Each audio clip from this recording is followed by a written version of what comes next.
Sergio Festa, allenatore del Sarzana, 4 minuti e 31 secondi dalla fine, vincevi 3-1 qua al Pala Barzacchi, avresti fatto davvero un colpaccio, poi il centro giovani ha estratto dal cilindro questo grande gol di Muglia e lì forse il centro ha ricreduto che poteva recuperare.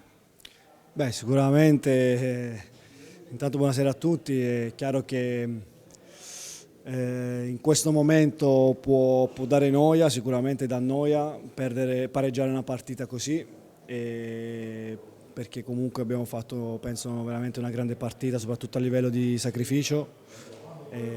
Però, come ho detto ai ragazzi adesso, abbiamo perso punti nella stessa maniera a Lodi, a 10 secondi alla fine col Follonica. Potevamo avere dei punti in più, ma questa situazione finale dove perdiamo punti o prendiamo gol deve comunque farci crescere. È chiaro che, ripeto, in questo momento dà parecchio noia, ma deve servirci da monito per una crescita futura.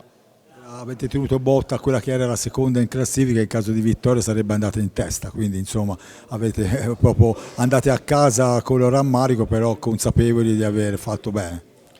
Ma io sinceramente le classifiche non le ho mai guardate, io guardo la pista, quello che una squadra fa durante la settimana e sinceramente per me i valori valgono la sera della partita, non durante la classifica o la settimana che uno può fare bene o può fare male. Io sapevo che venivo qua a giocarmi la partita, gli ho cercato di trasmettere ai ragazzi, sapevo che potevamo venire a vincere.